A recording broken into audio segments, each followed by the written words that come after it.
ठीक है, तो हम लोग सीखेंगे आज न्यू टॉपिक प्रोजेक्टाइल मोशन। देखो प्रोजेक्टाइल का मतलब क्या है, प्रोजेक्टाइल का ऐसे नाम से समझ में आ रहा है प्रोजेक्ट करना। प्रोजेक्ट क्या होता है, प्रोजेक्ट करना मतलब किसी चीज को फेंक देना। ठीक है, फेंक देना, अगर किसी को हम फेंक दे रहे हैं, ऐसे छोड़ दे रहे हैं, प्रोजेक्ट कर दे रहे हैं, जैसे सैटेलाइट को प्रोजेक्ट किया जाता है, ठीक है, लॉन्च किया जाता है। ठीक, इसी तरीके से किसी पार्टिकल को अगर मान लीजिए हम ऊपर को प्रोजेक्ट कर दे रहे हैं, यानी ऊपर को हम लोग फेंक दे रहे हैं, थ्रो कर दे रहे हैं, तो किसी भी पार्टिकल को अगर हम लोग प्रोजेक्ट करते हैं, फेंकते हैं, तो उस पार्टिकल के मोशन को हम लोग प्रोजेक्टाइल मोशन बोलेंगे।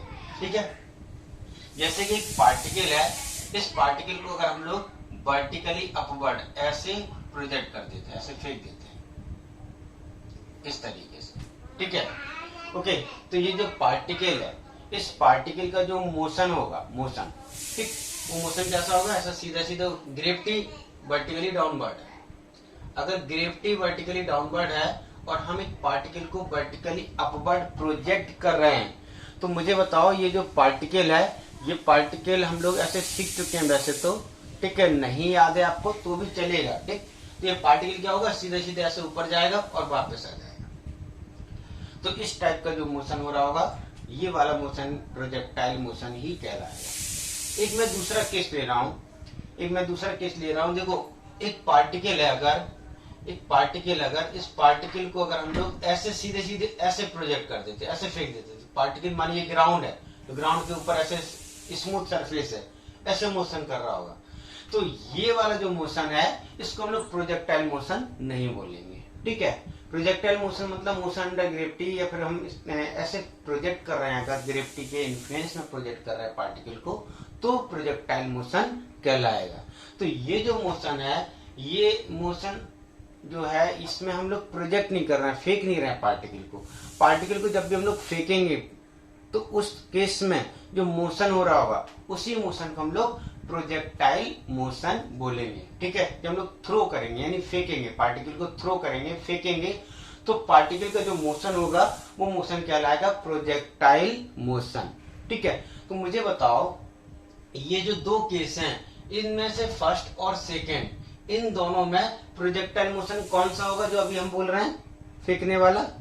फर्स्ट ही प्रोजेक्टाइल है, सेकंड प्रोजेक्टाइल नहीं। अब मैं एक और ऐसा केस आपको बता रहा हूं, जिसमें एक पार्टिकल को हम लोग एंगल बनाकर फेंक रहे हैं। ठीक है, जैसे एक पार्टिकल को फेंकना है, ऐसे ऊपर फेंका, ऊपर गया वापस आया। ठीक है, लेकिन अब मैं ऐसे ऊपर को नहीं फेंक रहा हूं, मैं ऐसे एंगल में ऐसे फेंक रहा हूं, ऐसे एंगल में, मतलब ऐसे एंगल में फेंक रहा हूं। अगर एंगल में फेंक रहा हूं तो पार्टिकल ऐसे जाएगा। ठीक है, लेकिन ग्रेविटी है, ऐसे सीधा थोड़ी चला जाएगा। अगर ग्रेविटी है तो आपने कभी क्रिकेट की बॉल या फिर कोई भी टेनिस बॉल को फेंका होगा, तो जब फेंकते हैं तो उधर दूसरा कहीं दूसरी जगह पर खड़ा होगा पर्सन, वो जाके कैच भी करता है। तो पार्टिकल का जो मोशन होता है वो कैसा होता है, ऐसे जाके पार्टिकल ऐसे गिरता है। ओके, या फिर जब क्रिकेटर सिक्स मारता है, तो जो बॉल है वो कैसे जाती है, ऐसे जाती है और जाके बाउंड्री के बाहर गिरती है, अगर तो सिक्स हो जाता है। तो उस पार्टिकल का जो मोशन होगा, उस मोशन में शुरुआत में पार्टिकल कैसे गया होगा, क्या सीधा सीधा ऊपर को गया होगा? नहीं। क्या सीधा सीधा ग्राउंड की तरफ गया होगा? नहीं, ये भी नहीं हुआ होगा। कैसे गया होगा?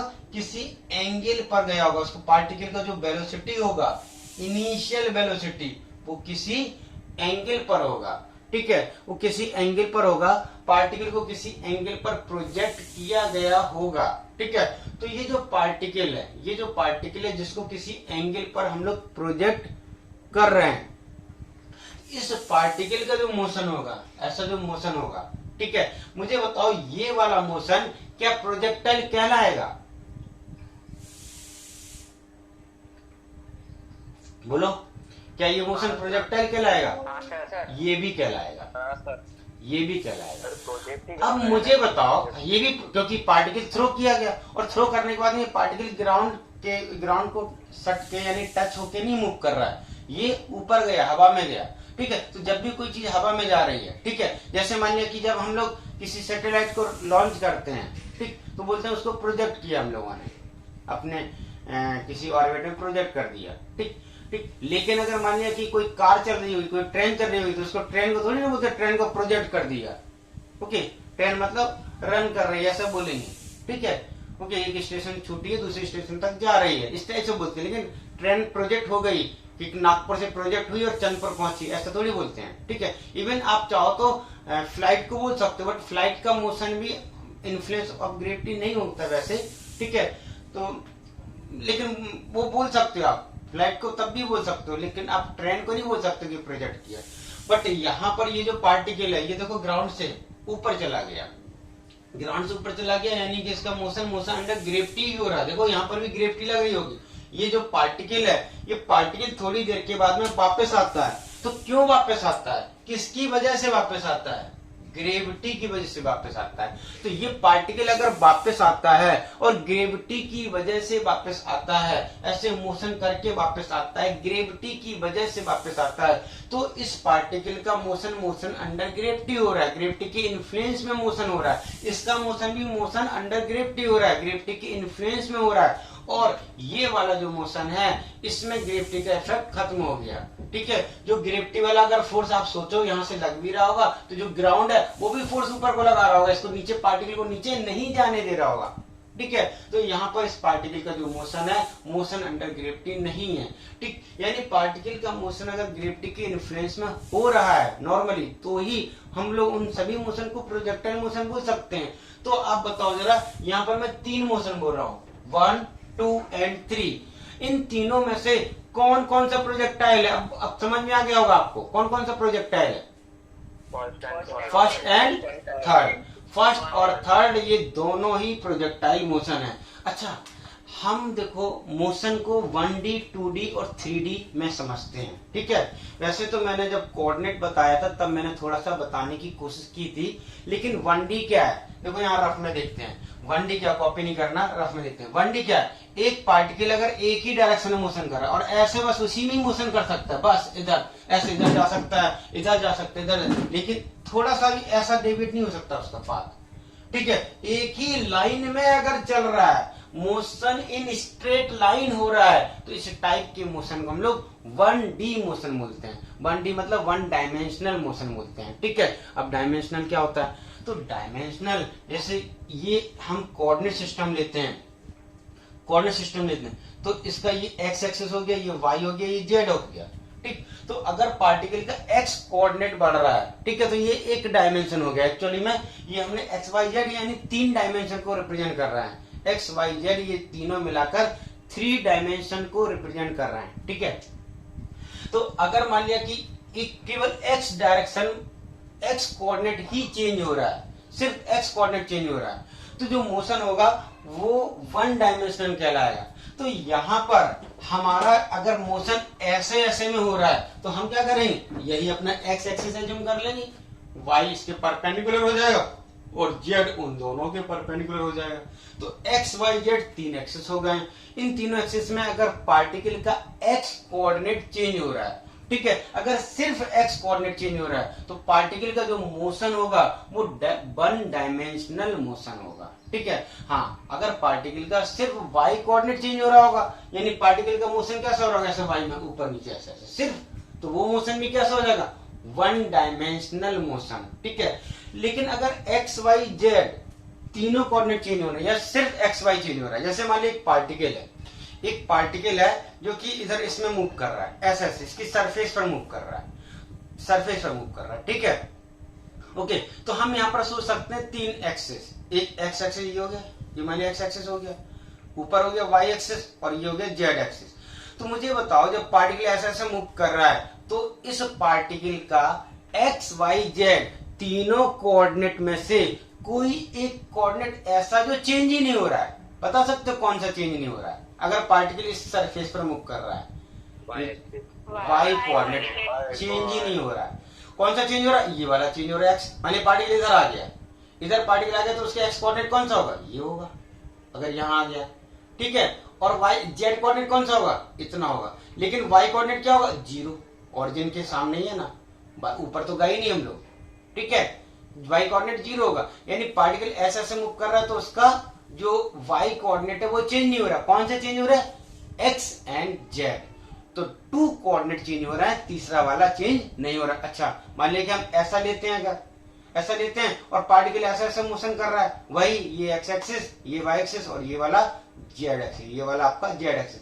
अब बताओ पार्टिकल अगर इस सरफेस पर मूव कर रहा है, ठीक है, इस प्लेन पर मूव कर रहा है, तो पार्टिकल का जो मोशन है, ठीक है, उस मोशन में कौन सा कोऑर्डिनेट चेंज नहीं हो रहा है? Z coordinate. अब जेड नहीं हो रहा है, बिल्कुल सही। अभी कौन सा एक्स चेंज हो रहा है, वाई चेंज हो रहा है, जेड चेंज नहीं हो रहा है, बिल्कुल सही, ठीक है, ओके, ठीक। और सिमिलरली मान लीजिए कि हम ऐसा कुछ ले लेते हैं तो वाई चेंज होगा और जेड चेंज होगा और ये वाला एक्स चेंज नहीं होगा, ठीक। तो ये होगा किसी एक प्लेन में मोशन। ये वाला मोशन क्या था? स्ट्रेट लाइन मोशन था। तो स्ट्रेट लाइन मोशन में हम बोलेंगे एक ही कोऑर्डिनेट चेंज होगा और बाकी के दो चेंज नहीं होंगे, तो इसको बोलते हैं वन डायमेंशनल मोशन। और जब दो कोऑर्डिनेट चेंज हो रहे हो, जैसे पार्टिकल का ऐसा मोशन हो रहा है, वाई चेंज नहीं हो रहा है, ठीक है, यानी एक्स चेंज हो रहा है और जेड चेंज हो रहा है, तो इसको बोलेंगे हम लोग टू डायमेंशनल मोशन, ठीक है। इसको क्या बोलेंगे हम लोग? टू डायमेंशनल मोशन, ठीक। जब कौन सा चेंज हो रहा होगा? एक्स और जेड चेंज हो रहा होगा, तो मोशन क्या लाएगा? Two dimensional motion. और अगर एक्स वाई जेड तीनों चेंज हो रहे होंगे, एक्स वाई और जेड तीनों चेंज हो रहे होंगे, तीनों कब चेंज हो सकते हैं? कि पार्टिकल को इधर एक्स में भी जाना है, जेड में भी जाना है, और लेकिन वाई में भी कुछ होना चाहिए, यानी ऊपर ऐसा कुछ, मतलब इधर को, दैट मीन्स एक्स भी है, वाई भी है और जेड भी है, तीनों कोऑर्डिनेट अगर चेंज हो रहे हैं, ठीक है, तो पार्टिकल का मोशन क्या लाएगा? Three dimensional motion. तो मुझे ये बताओ बेटा, ये जो तीन एग्जाम्पल हैं, इन तीनों एग्जाम्पल में थ्री डायमेंशनल मोशन किस केस में होगा?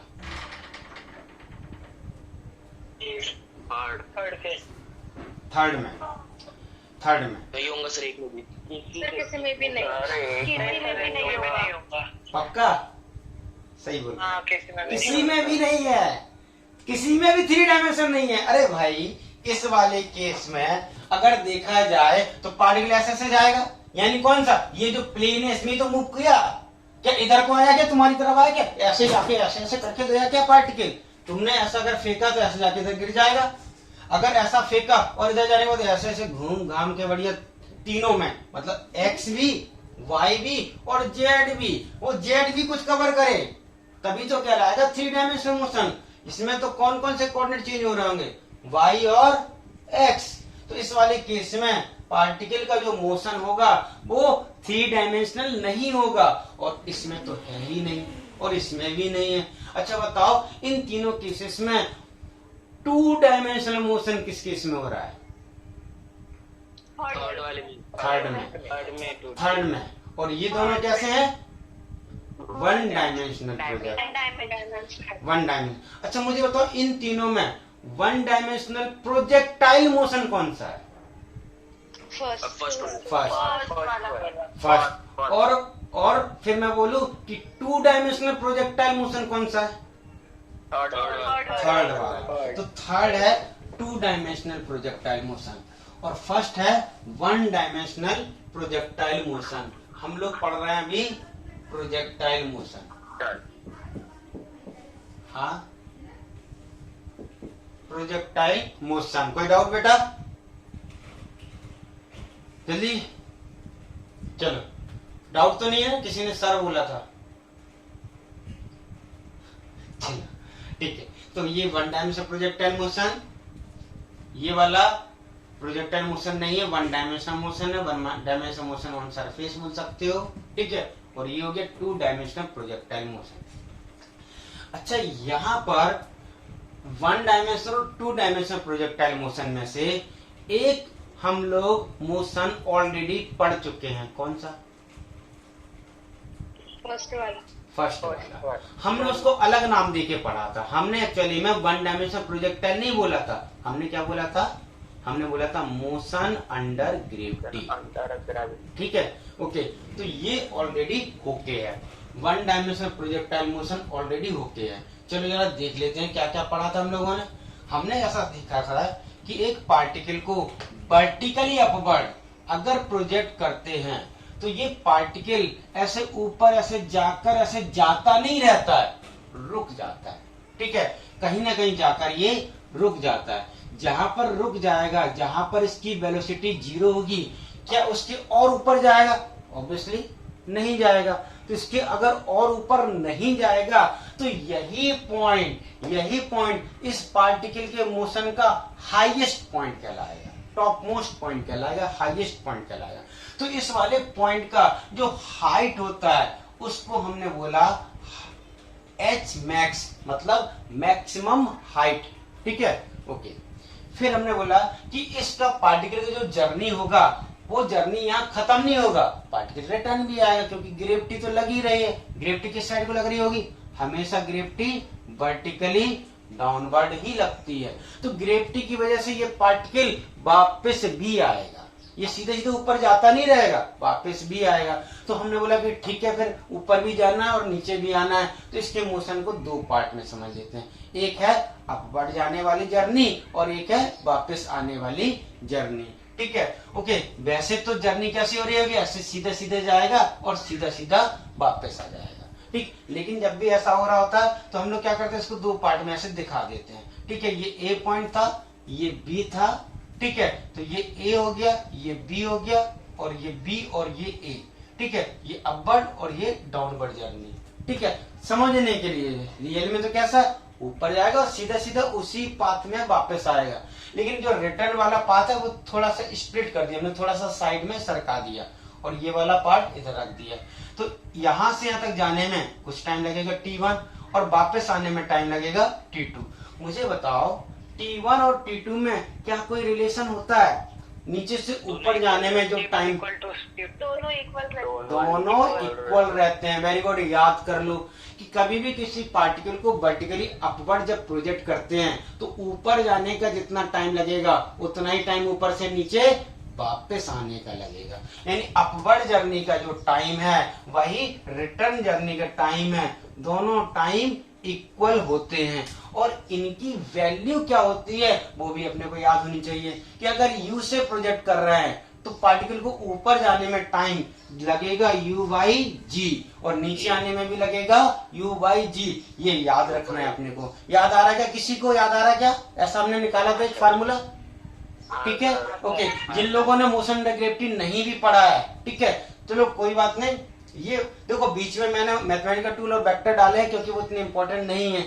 इस ड्यूरेशन में आपको कवर कर लेना चाहिए था अपना 1D वाला छूटा हुआ पार्ट। जिसने भी 1D नहीं किया कवर, प्लीज रोज डेली एक लेक्चर देखो और कवर करो। और इम्पोर्टेंट बात, 1D में जो 4 लेक्चर थे, 4 लेक्चर जो थे, ठीक है, किसके थे वो? रिलेटिव मोशन के इम्पोर्टेंट 4 लेक्चर। वो चारों के चारों आप इस वीक में कवर कर ही लो, क्योंकि प्रोजेक्टाइल के बाद में नेक्स्ट टॉपिक अपना होगा रिलेटिव मोशन इन 2D। ठीक है, रिलेटिव मोशन इन 2D होगा। तो जिसको रिलेटिव मोशन 1D नहीं आता वो 2D क्या करेगा? ठीक है, ओके। तो प्लीज आप जल्दी से जल्दी 1D के जो 4 लेक्चर हैं उनको कवर कर लो। ठीक है, ओके। तो अब यहां पर एक बात आती है, टोटल टाइम ऑफ फ्लाइट, जिसको कैपिटल T से रिप्रेजेंट किया जाता है, कैपिटल T से। इसको बोलते हैं हम लोग टोटल टाइम ऑफ फ्लाइट। तो फ्लाइट का मतलब क्या है? फ्लाइट जैसे हम लोग प्रोजेक्टाइल मोशन करते हैं तो इसी तरीके से मैंने बोला कि एरोप्लेन ऐसे जाएगा, अगर नागपुर से मान लीजिए चंदपुर में तो एयरपोर्ट ही नहीं है, चलो नागपुर से जाएगा, मान लीजिए पहुंचा कहाँ? मुंबई पहुंचा। तो नागपुर से मुंबई जो जा रहा है उसका ये जो एरोप्लेन है उसका जो ये जो जर्नी है इसको हम लोग क्या बोलते हैं? फ्लाइट बोलते हैं। ठीक है, तो फ्लाइट की जो जर्नी है वो कैसे हवा में हो रही है? तो एक जगह से उसने टेक ऑफ किया और लैंड किया, तो टेक ऑफ करने से लैंड करने तक का जो टाइम ड्यूरेशन कहलाएगा वही क्या कहलाएगा? Total time of flight. ठीक है, फ्लाइट का टाइम ड्यूरेशन कहलाएगा। तो सिमिलरली कि ये जो पार्टिकल है, ये पार्टिकल ने यहाँ से किया टेक ऑफ। टेक ऑफ करने के बाद ये जा रहा है ऊपर, टेक ऑफ करने के बाद ये ऊपर जा रहा है, ऊपर जाने के बाद में ये यहाँ पर रुका और रुकने के बाद में ये आया वापस। तो टेक ऑफ करने के बाद ये बढ़ गया, रुका और वापस आया। तो इसका ये जो टोटल जर्नी है, ऊपर जाके वापस आने का जो जर्नी है, इस टोटल जर्नी को हम लोग ऊपर जाके वापस आने की जर्नी को हम लोग कंप्लीट जर्नी कंसीडर करेंगे। ऐसे थोड़ी ना कि ऊपर गया बस हो गया हमारी जर्नी खत्म। भाई ऊपर जाके हवा में रुक गया तो रहेगा नहीं, वापस आएगा। तो टोटल जर्नी क्या हो गई, नीचे से ऊपर जाना और वापस आना, ये कहलाएगी कंप्लीट जर्नी। यानी इस पार्टिकल का जो कंप्लीट मोशन है वो है नीचे से ऊपर जाना और ऊपर से नीचे वापस आना, ये इसका कंप्लीट मोशन है। ठीक है, तो इस कंप्लीट मोशन के लिए नीचे से ऊपर जाकर ऊपर से वापस नीचे आने के लिए, इस कंप्लीट मोशन के लिए जो भी टाइम लगेगा वो टाइम कहलाएगा टोटल टाइम ऑफ फ्लाइट। ठीक है, जो भी टाइम लगेगा वो कहलाएगा टोटल टाइम ऑफ फ्लाइट। तो टोटल टाइम ऑफ फ्लाइट अगर मैं आपसे पूछूं तो आपको पता है कि नीचे से ऊपर जाने का टाइम कितना है और ऊपर से नीचे आने का टाइम कितना है, आपको तो पता है, तो टोटल तो निकाल ही सकते हो आप। बताओ कितना है total time of flight, 2u/g। ये अपने को रट के रखना है कि टोटल टाइम ऑफ फ्लाइट क्या है, 2u/g। ठीक है, ओके,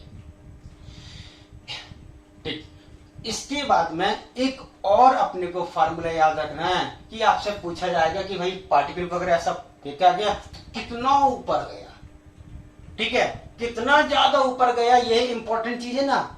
बीच का तो ठीक है, वो अलग बात है, लेकिन नॉर्मली जब फेंकते हैं तो दो लोग फेंक रहे होते हैं तो क्या कंपेरिजन करेंगे, अरे देखो मेरा तो सबसे ऊपर गया। ठीक, तो जिसका जितना ज्यादा ऊपर जाएगा, कितना ऊपर गया, वो चीज निकालना आना चाहिए, उसके लिए भी एक फार्मूला। ठीक है, उसके लिए फार्मूला किसका है, एच मैक्स का है। एच मैक्स का फार्मूला है, एच मैक्स का फार्मूला 1D में हम लोगों ने पढ़ा था, क्या किसी को भी याद है एच मैक्स का फार्मूला, मैक्सिमम हाइट का फार्मूला? अगर यू से प्रोजेक्ट करते हैं तो एच मैक्स कितना होता है, U u² by, very good, याद है आप लोगों को, u²/2g याद है। देखो जिसको याद है बहुत अच्छी बात, याद रहना ही चाहिए वैसे तो, लेकिन कुछ लोग ऐसे भी जिन्होंने 1D के लेक्चर ही नहीं देखे हैं, तो बेटा आप लोग अभी क्या है, इसको याद कर लो। ठीक है, कि मैक्सिमम हाइट का फार्मूला होता है u²/2g। ठीक, ओके। अब देखो ये जो पार्टिकल है यहां पर, अच्छा अब देखो यहां पर प्रोजेक्टाइल मोशन, तो हम लोग करते क्या है कि वन डायमेंशन वाले प्रोजेक्टाइल को मोशन ऑफ ग्रेविटी यानी वन डायमेंशन में 1D में मोशन इन स्ट्रेट लाइन में पढ़ देते हैं। ठीक है, तो हम इस 2 डायमेंशन मोशन को ही बोल देते हैं प्रोजेक्टाइल मोशन। ठीक, नॉर्मली डेली लाइफ में क्या होता है, ज्यादातर लोग एंगल में प्रोजेक्ट करें, आप सीधा भी फेंक रहे होगे ना तो थोड़ा सा टेढ़ा हो जाएगा, मतलब थोड़ा सा टेढ़ा हो जाएगा। आप ऐसे फेंकोगे और फेंकने के बाद में जब ऐसे खड़े रहोगे तो हो सकता है आपके सिर में गिरे, क्यों, क्योंकि वो थोड़ा सा एंगल हो जाएगा तो ऐसे जाएगा और फिर वापस आ जाएगा। ठीक, तो आप अगर आप वर्टिकली अपवर्ड प्रोजेक्ट कर रहे हो और थोड़ा सा भी एंगल बिल्कुल वर्टिकल से थोड़ा सा भी एंगल 1.1 एंगल भी हो गया अगर, तो वो उसी पॉइंट पर फिर वापस नहीं आएगा, फिर तो वो एंगल वाला हो जाएगा। एंगल अगर ये एंगल 90 है, ये एंगल अगर 90 डिग्री है तो मोशन कैसा होगा, तब मोशन कैसा होगा, 1D वाला प्रोजेक्टाइल मोशन, 1 डायमेंशनल होगा। लेकिन अगर ये एंगल 90 से थोड़ा सा भी कम हो गया, ठीक है, ओके, और थोड़ा सा भी ज्यादा हो गया तो मतलब अगर यहां से ज्यादा होगा तो इस साइड से कम हो जाएगा। भाई हर जगह से एंगल कितना है, 90 है। अगर वर्टिकली अपवर्ड प्रोजेक्ट करना है तो इधर से भी 90 बनना चाहिए, इधर से भी 90, इधर से भी 90, इधर से भी 90, हर जगह से 90 बनना है। अगर इस साइड से 90 से ज्यादा हुआ तो इस साइड से फिर कम हो गया ना, यानी कि कहीं से भी कम हो गया, फिर कमी वाली बात बोल सकते हैं हम लोग कि अगर 90 से एंगल कम हो गया तो मोशन फिर अपना प्रोजेक्टाइल नहीं रहे, सॉरी 1 डायमेंशनल नहीं रहेगा, फिर कैसा हो जाएगा, 2 डायमेंशनल प्रोजेक्टाइल हो जाएगा। और 2 डायमेंशनल प्रोजेक्टाइल के लिए जो मोशन है उसी मोशन को हम लोग सिर्फ प्रोजेक्टाइल मोशन बोल देते हैं, क्योंकि डेली लाइफ में यही ज्यादा होगा। क्यों, अभी हमने बोला कि यार सीधा सीधा भी अगर पार्टिकल को फेंकेंगे तो वो अपने सिर में गिरेगा। ठीक, और आप सोच रहे थे कि मैंने हाथ इधर से फेंका तो मेरे हाथ में आना चाहिए, लेकिन हाथ में तो आएगा नहीं, आपके सिर में गिर गया। ठीक है, आप बोले ये क्या है लफड़ा, 1D तो हुआ नहीं तो 2D हो गया ना फिर तो। ठीक, ओके, तो फिर ज्यादातर मोशन कैसे होते हैं, ऐसे होते हैं।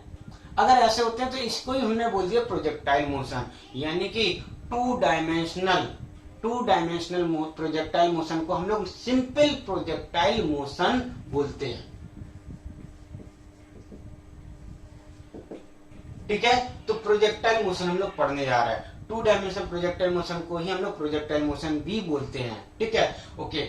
अब देखो मुझे बताओ कि इस 2 डायमेंशन मोशन में अगर सोचा जाए यहां से एक पार्टिकल को फेंका हमने, प्रोजेक्ट किया, तो ये पार्टिकल ऐसे जाकर इधर आया। हम यहाँ पर 2 पॉइंट ले रहा हूं मैं, ए और बी, ये दोनों पॉइंट ग्राउंड में है, ठीक है, ये ग्राउंड में है, ठीक। और यहाँ पर पार्टिकल का ये जो पॉइंट है, इस पार्टिकल के मोशन का जो पाथ है, कैसे कैसे इधर इधर इधर ऐसे ऐसे गया पार्टिकल, उधर गिर गया, तो इसका ये क्या कहलाएगा, ये कहलाएगा path, path of projectile motion. तो ये जो पाथ है, इस पाथ में ये जो पॉइंट आ रहा है, ये पॉइंट इसकी जर्नी में मैक्सिमम हाइट वाला पॉइंट है, ठीक है। तो ये हमारे लिए इंपॉर्टेंट हो गया सी पॉइंट, ठीक है, सी पॉइंट। तो ए बी सी पॉइंट पर पार्टिकल मैक्सिमम हाइट पर है, ठीक है, और ए पर से प्रोजेक्ट किया गया, बी पर फिर वापस ग्राउंड पर आया। तो इस वाली डिस्टेंस को, ए टू बी डिस्टेंस को, इसको हम लोग बोलते हैं रेंज, ठीक है।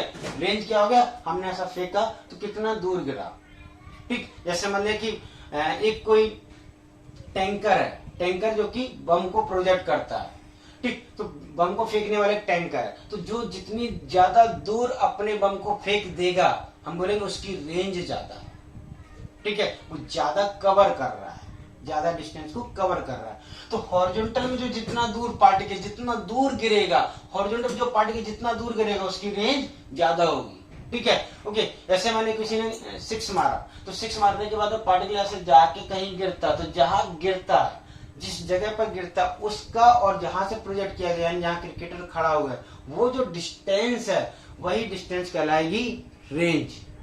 तो रेंज क्या होगा, जहां से पार्टिकल प्रोजेक्ट किया गया उस पॉइंट से जहां पर पार्टिकल गिर रहा है, गिरने वाले पॉइंट तक का जो डिस्टेंस होगा, उसी डिस्टेंस को हम लोग रेंज बोलेंगे, ठीक है, रेंज हो गया। रेंज के बाद में ये जो हाइट है, इस हाइट को हम लोग एच मैक्स बोलेंगे, मैक्सिमम हाइट। ये जो हाइट है इसको एच मैक्स बोलेंगे, यहां से यहां तक की डिस्टेंस को हम लोग रेंज बोलेंगे। तो रेंज हो गया और एच मैक्स हो गया, और ये हो गया एंगल ऑफ प्रोजेक्शन। तो किसी प्रोजेक्टाइल मोशन में हम लोगों को क्या क्या है, देखो क्या क्या,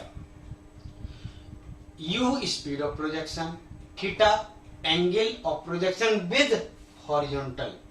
इधर से निकालेंगे तो कितना हो जाएगा, 90 माइनस थीटा हो जाएगा, कोई दिक्कत नहीं। मान लिया कि उन्होंने ये वाला एंगल दे दिया 30 डिग्री, अगर ये एंगल 30 डिग्री दे दिया तो थीटा क्या होगा, थीटा वर्टिकल से एंगल अगर 30 बनाकर हम लोग फेंक रहे हैं, वर्टिकल से 30 बनाकर प्रोजेक्ट कर दे रहे हैं, तो हॉरिजॉन्टल एंगल कितना होगा, बिल्कुल इजी, कितना होगा 60। सब्ट्रैक्ट कर देंगे, उसमें क्या है, ठीक है। तो कहीं से भी एंगल दिया जाए हम लोग थीटा आराम से निकाल सकते हैं। तो ये हो गया एंगल, थीटा क्या हो गया, एंगल ऑफ प्रोजेक्शन। ये हो गया स्पीड ऑफ प्रोजेक्शन, ठीक है, या फिर इनिशियल स्पीड ऑफ प्रोजेक्शन भी बोल सकते हो आप, ठीक। इस जर्नी में ये वाला जो हाइट है, ये हाइट क्या कहलाएगा आपका, एच मैक्स, ठीक है, ओके। मानिए यहां से जब प्रोजेक्ट किया गया तो उस समय टाइम था 0, और यहां तक पहुंचते पहुंचते टाइम हो गया अपना कैपिटल टी। तो यहां से तक का जो टोटल टाइम होगा यानी कैपिटल टी, यही क्या कहलाएगा, इस जर्नी का टाइम, यानी इस कैपिटल टी को क्या बोले हम लोग, time of flight, time of flight. तो टाइम ऑफ फ्लाइट हो गया।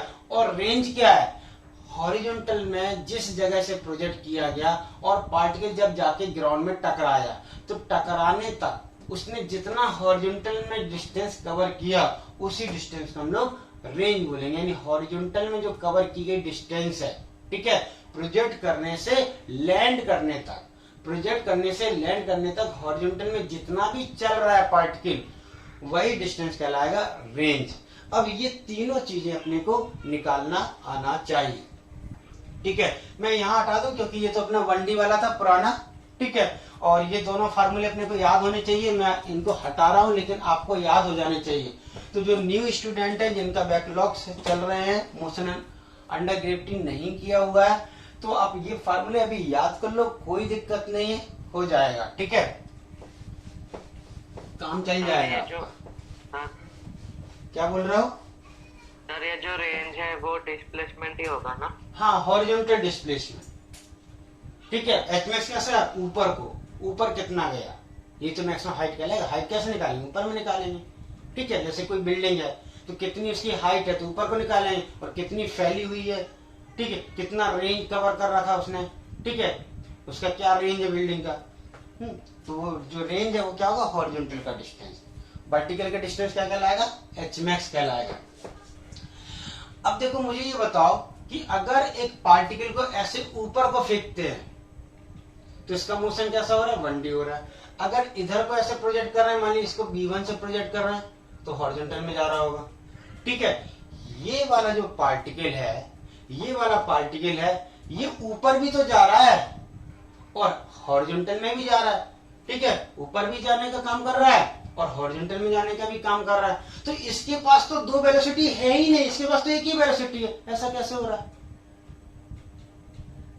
इसके पास तो एक ही वेलोसिटी है ना, और काम तो दोनों कर रहा है, ये वाला काम भी कर रहा है और ये वाला काम भी कर रहा है, हॉरिजॉन्टल में भी जा रहा है और वर्टिकल में ऊपर जाके वापस भी आ रहा है। मतलब ऊपर गया और ग्राउंड में वापस आ गया, ग्राउंड से ऊपर गया और ग्राउंड में वापस आ गया। देखो ग्राउंड से ऊपर जा रहा है, सबसे ऊपर गया और ग्राउंड में वापस आ गया, यहाँ पर ग्राउंड में वापस आया और यहाँ पर ग्राउंड से वो चलना स्टार्ट किया था। तो क्या ये जो मोशन है, क्या इसको समझ पा रहे हो, ग्राउंड से ऊपर जा रहा है और फिर ग्राउंड पर वापस आ रहा है, क्या ये मोशन समझ में आ रहा है आपको, ठीक है, ऊपर जाके वापस आ रहा है। क्या इस जैसा भी मोशन, इस जैसा मोशन कर रहा है, ऊपर जाके वापस आ रहा है। अब देखो जरा, एक जगह से चला ग्राउंड में और फिर दूसरी जगह ग्राउंड में दूसरी जगह पहुंच गया, मानी ए से चला और बी पर पहुंच गया, तो ए से चला बी पर चला गया, ए से चला और बी पर पहुंच गया, सॉरी, ठीक है, ओके, ऐसा मोशन हो रहा है। यानी ये वाला मोशन कैसा है, ये वाला ऐसा ऐसा, ये 1 डायमेंशन मोशन है, ठीक है। कौन सा वाला, ग्राउंड वाला मोशन है, प्रोजेक्टाइल वाला नहीं है। तो देखो जरा, इस वाले केस में ए टू बी भी तो आ रहा पार्टिकल, यानी ऐसा मोशन भी कवर कर रहा है, तो दोनों मोशन कवर कर रहा है, लेकिन वेलोसिटी तो एक ही है, फिर कैसे हो रहा होगा। तो हम क्या बोलेंगे यहाँ पर कि वेलोसिटी इसकी एंगल में है, तो इस वेलोसिटी का एक इफेक्ट ऊपर को भी होगा और इसका इफेक्ट हॉरिजॉन्टल में भी होगा। इसी वेलोसिटी की वजह से ये दोनों मोशन हो रहा है। यानी जो u जो वेलोसिटी है, ये जो u वेलोसिटी है, इसकी वजह से ही दोनों मोशन हो रहे हैं, ठीक है। एक काम करते हैं, इसको मानिए मैं v1 बोल देता हूँ, v1, ठीक है, और इसको मैं बोल देता हूँ v2। तो मैं बोलूंगा कि इस वेलोसिटी के दो इफेक्ट है, दो जगह इसका इफेक्ट है, इन्फ्लुएंस है। एंगल में होने की वजह से इसको ऊपर में भी इफेक्ट है और आगे में भी हॉरिजॉन्टल में भी इफेक्ट है। तो हॉरिजॉन्टल वाला जो इफेक्ट है वो मानिए v2 है और वर्टिकल वाला इफेक्ट है वो v1 है। v1 और v2 इसके दो इफेक्ट है। तो v1 की वजह से ये ऊपर जाके नीचे आने वाला मोशन कर रहा है और v2 की वजह से आगे जाने वाला मोशन कर रहा है, ठीक है। तो मुझे अभी थोड़ी देर के लिए मैं अगर आपको बोलूं कि चलो भाई इसके ये दोनों इफेक्ट में से ये वाला इधर वाला इफेक्ट v2 वाला इफेक्ट छोड़ दो और सिर्फ v1 वाला कंसीडर करो, तो v1 वाले इफेक्ट की वजह से हम क्या सोच सकते हैं कि पार्टिकल का जो मोशन है वो फिर सीधा सीधा ऐसे होगा। सिर्फ v1 सोचो, सिर्फ v1 अगर सोचते तो पार्टिकल का मोशन कैसा होगा, ऐसे ऊपर जाके वापस आने वाला होगा। अगर ऐसा है पार्टिकल का मोशन सिर्फ ऊपर नीचे वाला है, तो इस पार्टिकल का टाइम ऑफ फ्लाइट आप बता सकते हो सिर्फ इतना। अभी हम बाकी पूरा ऐड करेंगे, हो सकता है कि अभी ये जो है ना चेंज हो जाए, लेकिन इस वाली कंडीशन के लिए मैं क्या बोल रहा हूँ कि सिर्फ b1 को देखो ध्यान में, बाकी भूल जाओ। तो b1 के लिए इस वाले, चलो इसको भी भूल जाओ, इस b1 के लिए पार्टिकल का जो टाइम ऑफ फ्लाइट होगा वो क्या होगा,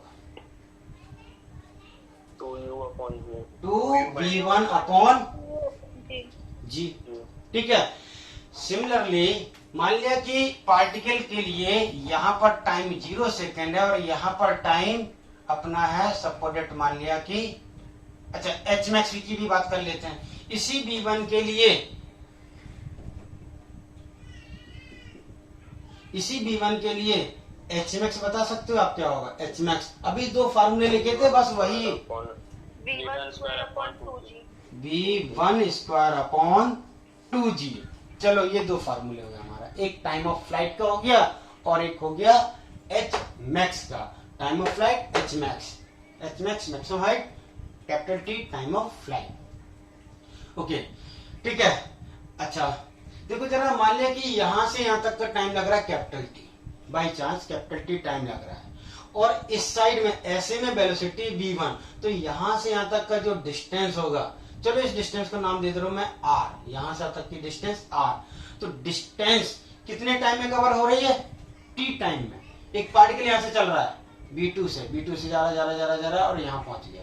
तो v2 वेलोसिटी से एक पार्टिकल a से चल रहा है और b पर पहुंच रहा है।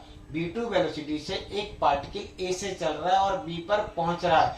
तो इस पार्टिकल का कैपिटल T टाइम में जो डिस्टेंस कवर हो रहा होगा r, इसकी वैल्यू क्या होगी? Velocity into time. बता सकते हो क्या r की वैल्यू क्या होगी? Velocity v2 into time capital T। क्या ये समझ में आ रहा है? अरे भाई डिस्टेंस इक्वल टू क्या होता है? Distance equal to speed into time होता है ना। इसकी स्पीड कितनी है? v2। यहां से तक का टाइम कितना है? Capital T। तो डिस्टेंस क्या होगा? Speed into time. क्या समझ रहे हो आप? अगर समझ रहे हो तो फिर आगे बढ़े। सर एक बार एक्सप्लेन करो ना। देखो बेटा, एक कोई पार्टिकल है, इस पार्टिकल की वेलोसिटी है 10 मीटर पर सेकेंड और पूछा जा रहा है कि पार्टिकल यहाँ पर अगर 2 सेकेंड में पहुंचता है तो यहां से तक का डिस्टेंस क्या होगा बेटा?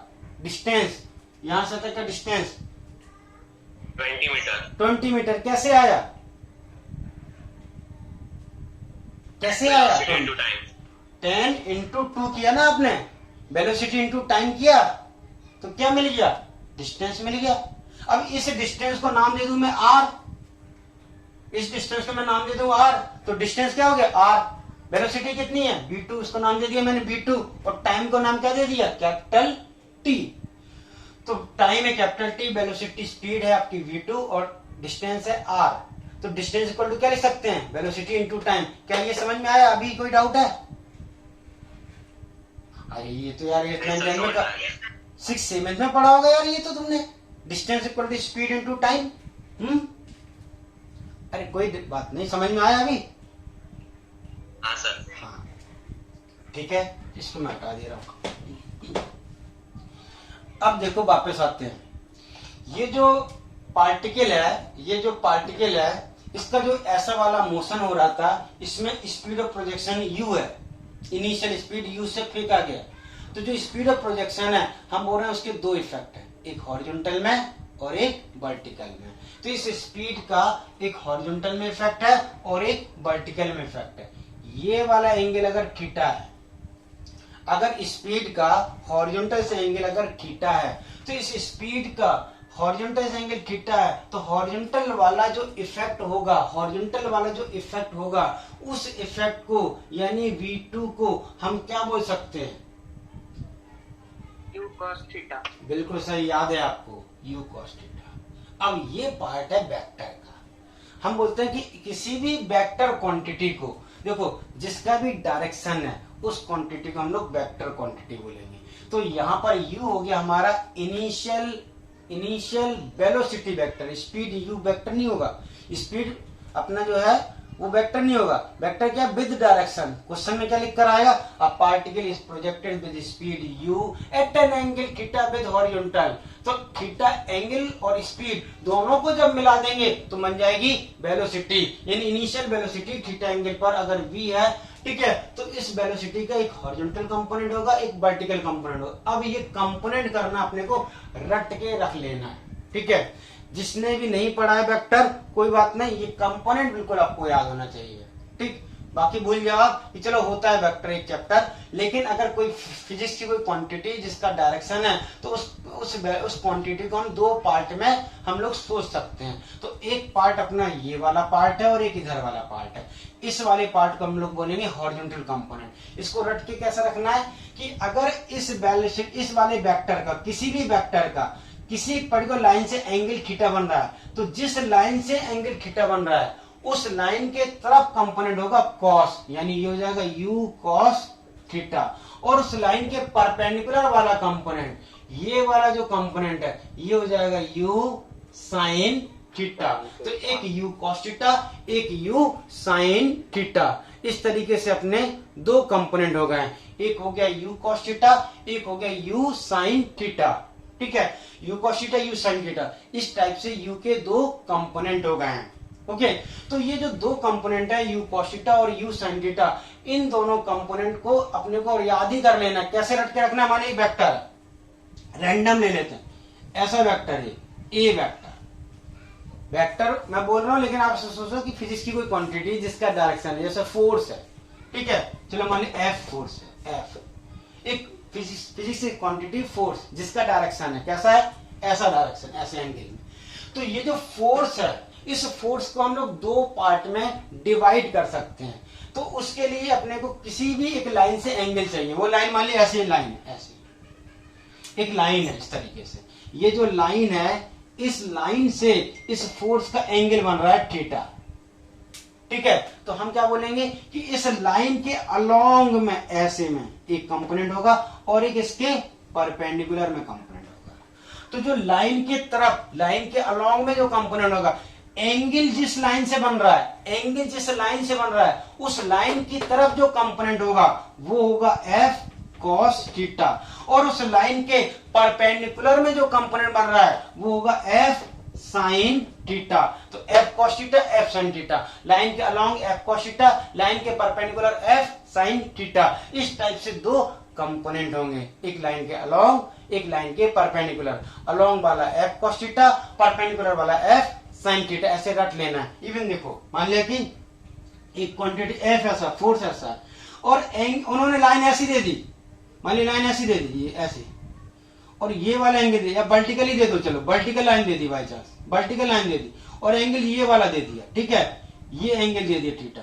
तो एक लाइन के अलोंग में कंपोनेंट होगा और एक लाइन के परपेंडिकुलर में कंपोनेंट होगा, ठीक है। तो ये वाला जो इधर वाला जो कंपोनेंट है, कंपोनेंट मतलब पार्ट, ठीक है, उसका इफेक्ट फोर्स ऐसे लग रहा है, एक बॉडी है, एक बॉडी है, इस बॉडी को हम लोग ऐसे एंगल में ऐसे खींच रहे हैं, ऐसे खींच रहे हैं, ऐसे खींच रहे हैं, तो ये इधर भी जाएगी और ऊपर भी हो सकता है उठ जाए ग्रेविटी से। अगर ग्रेविटी नहीं है मान लिया तो फिर तो ऐसे फोर्स लगा के खींचोगे तो ऐसे जाएगी, ये ऐसे जा रही, मतलब इधर को भी उसका मूवमेंट हो रहा है और थोड़ा सा ऊपर भी जा रही है, दोनों मूवमेंट हो रहे हैं, ठीक। तो इस वाले का अगर कोई फोर्स है, उसका अगर वर्टिकल से एंगल थीटा है, तो हम बोलेंगे कि इस फोर्स के दो तरफ इफेक्ट होंगे, एक इधर होगा, एक इधर होगा। अगर दो जगह इफेक्ट है, हम बोलेंगे उसके दो कंपोनेंट, एक इधर भी कंपोनेंट, एक इधर भी कंपोनेंट। तो ये जो दो कंपोनेंट है, मान लीजिए ये हो गया पहला कंपोनेंट, ये दूसरा कंपोनेंट, इन दोनों में से कॉस वाला कंपोनेंट कौन सा होगा, मतलब एक कंपोनेंट होगा एफ cos थीटा और दूसरा होगा एफ sin थीटा। हाँ, और ये दोनों कंपोनेंट कैसे कहलाते हैं, रेक्टेंगुलर परपेंडिकुलर कंपोनेंट कहलाते हैं, क्योंकि ये दोनों एक दूसरे के कैसे होते हैं,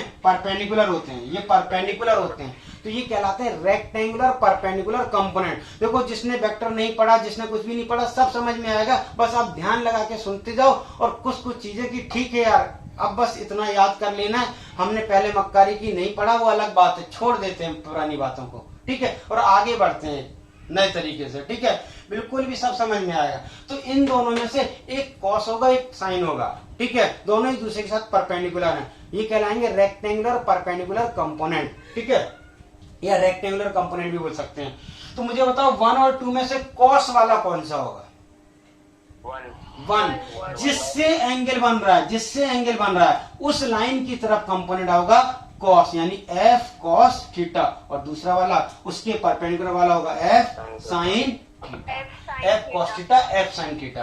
तो सिमिलरली ये यू है, यू वेक्टर है, यू वेक्टर, इस यू वेक्टर का इस वाली लाइन से, हॉरिजॉन्टल सरफेस से, हॉरिजॉन्टल वाली लाइन से एंगल बन रहा है थीटा, तो इसका एक कंपोनेंट लाइन के अलोंग और दूसरा लाइन के परपेंडिकुलर। अलोंग वाला क्या होगा, यू cos थीटा, और परपेंडिकुलर वाला क्या होगा, यू sin थीटा। तो एक हो गया यू cos थीटा, एक हो गया यू sin थीटा, दो कंपोनेंट हो गए, एक u cos theta, u sin theta. अब ये जो दो कंपोनेंट है, u cos theta and u sin theta, इन दोनों कंपोनेंट, ये जो दो कंपोनेंट है यू के, एक यू cos थीटा, एक यू sin थीटा, इन दोनों कंपोनेंट को हम बोल सकते हैं कि यू के ये दो पार्ट हैं, इन दोनों पार्ट की वजह से, इन दोनों की वजह से इस पार्टिकल का जो मोशन है उसका हॉरिजॉन्टल में भी इफेक्ट है और वर्टिकल में भी इफेक्ट है। तो क्या मैं इस वाले कंपोनेंट को V2 नाम दे दूं नया, और इस वाले को मैं नाम दे दूं V1। जैसे मैं V1 और V2 नाम दूंगा, आप इस पार्टिकल के मोशन को, जो मोशन हो रहा है, ठीक है, उसको आप ऐसे सोच सकते हो कि पार्टिकल को ऐसे प्रोजेक्ट किया गया यू से प्रोजेक्ट किया गया, तो इस पार्टिकल का इनिशियल में एक हॉरिजॉन्टल में इफेक्ट है वेलोसिटी का, कितना है यू cos थीटा, और पार्टिकल में भी इफेक्ट है, कितना है यू साइन थीटा। तो इस पार्टिकल का जो मोशन हो रहा है उसमें हॉरिजॉन्टल में ले जाने के लिए कौन रिस्पॉन्सिबल है, यू cos थीटा, और इसको ऊपर ले जाने के लिए कौन सा रिस्पॉन्सिबल है, यू साइन थीटा। अब मुझे बताओ, ये पार्टिकल यहां से यहां आके गिर गया, तो इसको यहां से यहां तक ले जाने के लिए जो टाइम जो लग रहा है वो टाइम कौन से कंपोनेंट की वजह से रिस्पॉन्सिबल होगा, यहां से यहां तक का टाइम। क्या ऊपर वाले वर्टिकल वाले कंपोनेंट की वजह से टाइम हम सोचेंगे या हॉरिजॉन्टल की वजह से? दोनों नहीं, दोनों नहीं, की वजह से दोनों नहीं, सिर्फ और सिर्फ वर्टिकल। वर्टिकल वाला सर। क्यों? अगर हॉरिजॉन्टल वाला सोचेंगे तो बस वो तो चलते ही रहेगा, चलते ही रहेगा, चलते ही रहेगा, हॉरिजॉन्टल वाले में तो चलता ही रहेगा। ये पॉइंट बी डिसाइड किसने किया, जहां से गिर गया। इसके बाद में भी क्या हो रहा होगा, गिरा, फिर ऐसे ऐसे ऐसे कर रहा होगा वो। लेकिन हमने क्या किया, टेक ऑफ करने से लैंड करने तक का जो टाइम लिया वो हमने बोला टाइम ऑफ फ्लाइट, और उसके बाद में यानी ऐसे तो देखा है हॉरिजॉन्टल में और जाएगा। अगर इसको ऐसे फेंक देंगे हम लोग तो ऐसे चलता रहेगा, चलता रहेगा, चलता रहेगा, चलता रहेगा, ठीक है, ओके। तो ऐसे में तो उसके लिए जर्नी का जो टाइम है वो कभी खत्म नहीं हो रहा है। तो ये जो बी पॉइंट है, ये जो कैपिटल टी जो टाइम है, यानी टाइम ऑफ फ्लाइट वाला जो टाइम है, वो टाइम किसने डिसाइड किया, इसके हॉरिजॉन्टल वाले मोशन ने या वर्टिकल वाले मोशन ने? वर्टिकल वाले मोशन ने, ठीक है, वर्टिकल वाले मोशन है। यानी यहां से यहां तक आने का जो टाइम है वो वर्टिकल वाला मोशन डिसाइड करेगा, ठीक है, ओके।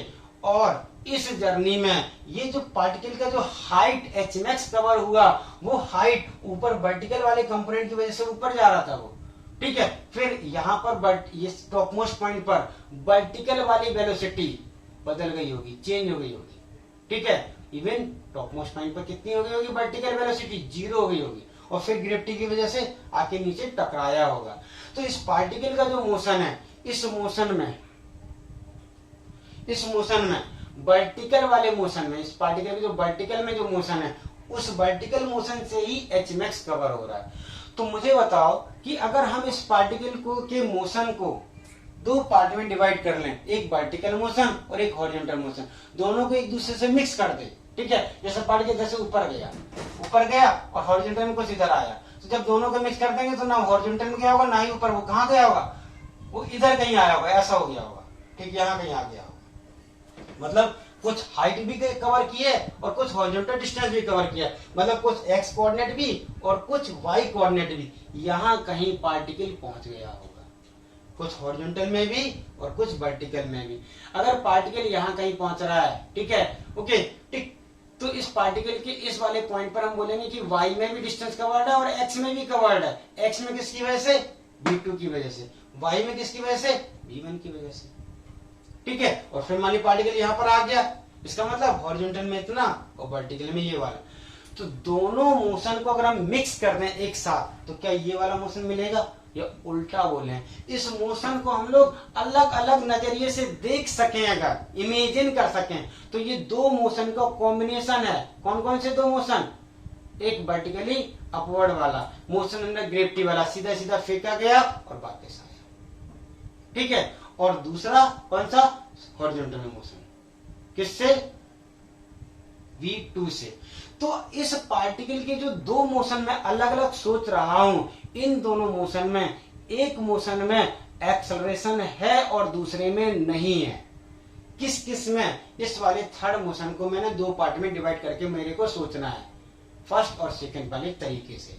तो मुझे बताओ इन दोनों मोशन में किस मोशन में एक्सेलरेशन है और किस में नहीं है।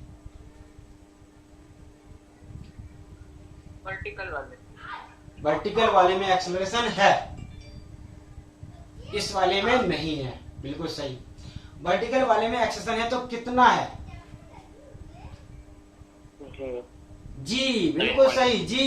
एक्सेलरेशन ग्रेविटी की वजह से, acceleration due to gravity downward में है जी, और दूसरे वाले में एक्सेलरेशन नहीं है।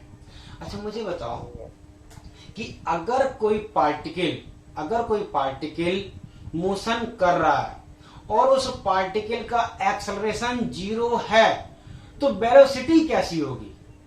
क्या वेलोसिटी चेंज होगी? Constant constant velocity. कांस्टेंट होगी। यानी कि इन दोनों मोशन में से फर्स्ट और सेकंड में से कोई एक ऐसा मोशन है जिसमें पार्टिकल की वेलोसिटी कांस्टेंट है, चेंज नहीं हो रही होगी। सेकंड वाला, इस वाले केस में पार्टिकल की जो वेलोसिटी है वो चेंज नहीं हो रही होगी, जबकि पहले वाले में पार्टिकल की वेलोसिटी चेंज हो रही होगी। क्यों? जब मोशन में ग्रेविटी होता है तो पार्टिकल की वेलोसिटी जिससे प्रोजेक्ट करते हैं क्या वही रहती है, कम होती जाती है और 0 हो जाती है? बताओ क्या इसमें वेलोसिटी चेंज होती है या नहीं होती है? पहले वाले में होती है सर। होती है, कम होती जाती है और लास्ट में 0 हो जाती है और फिर नीचे को हो जाती है, वेलोसिटी में जाके टकरा जाता है।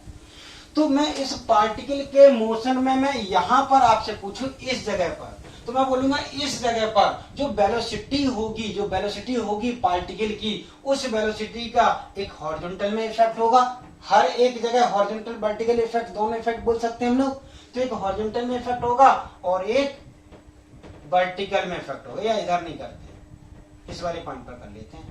यहाँ पर यू, आपका यू जो था ना उसमें मिक्स हो जाएगा। ये यू था और पार्टिकल ऐसे जा रहा है, थोड़ा सा टेढ़ा होता जाएगा ना धीरे धीरे, और इधर कर ले। यहाँ पार्टिकल का कुछ वेलोसिटी होगा, जो भी इस जगह पर, इस वाले पॉइंट पर जो भी वेलोसिटी, कोई नया पॉइंट ले लेते हैं, ए बी सी डी ले लेते हैं, चलो डी।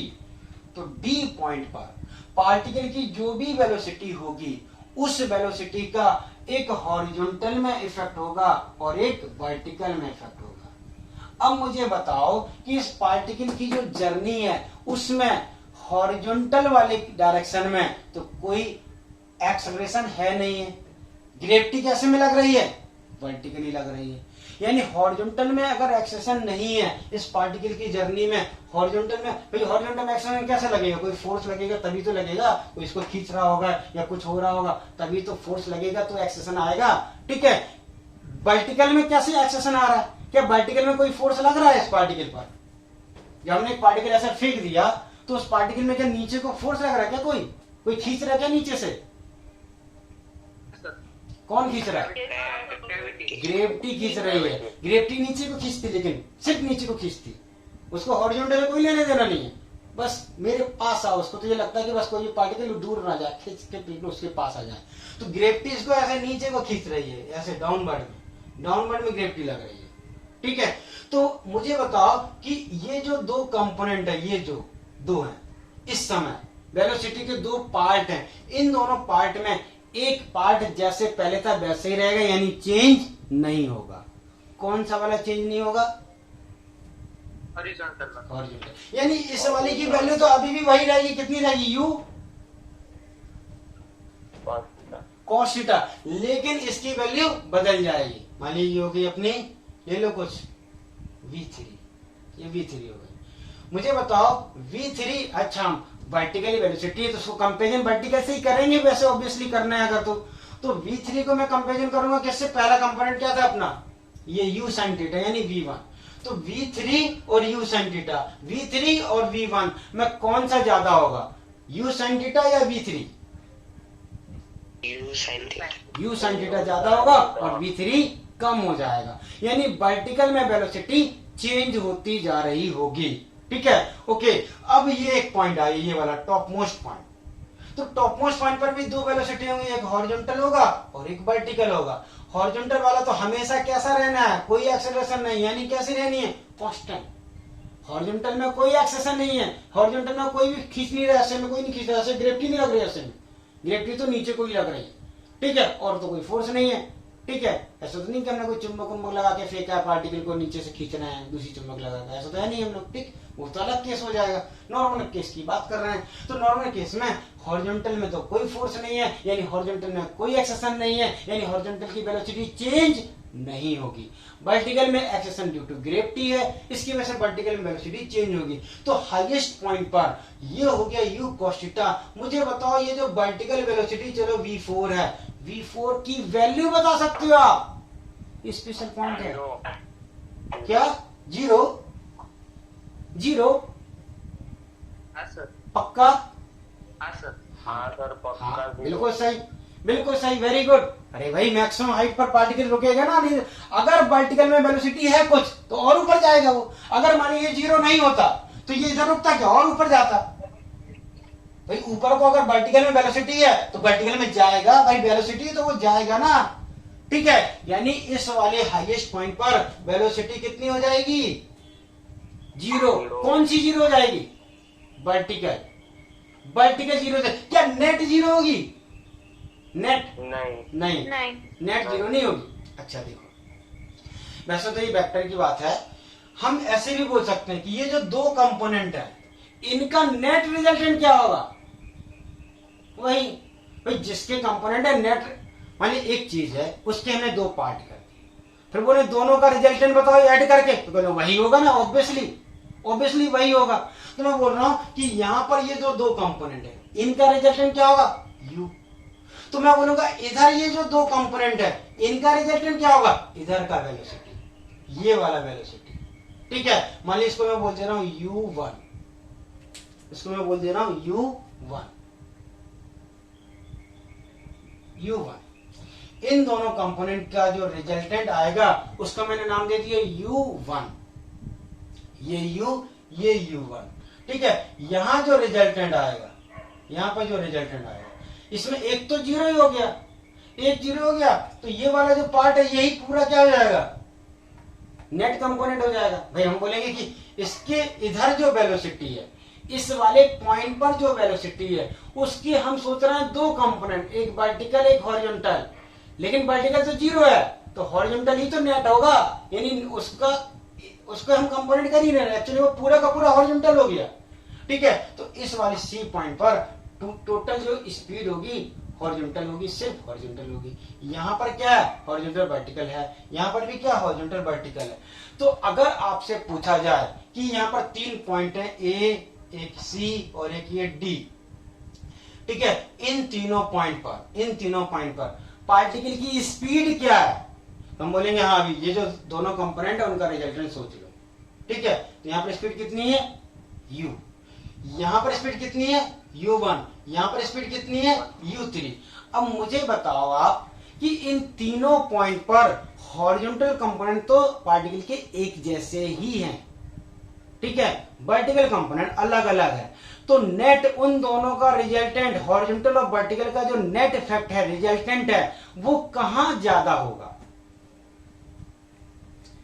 ए, सी और डी, इन तीनों पॉइंट पर पार्टिकल की जो नेट वेलोसिटी है वो किस पॉइंट पर सबसे ज्यादा होगी और किस पॉइंट पर सबसे कम होगी?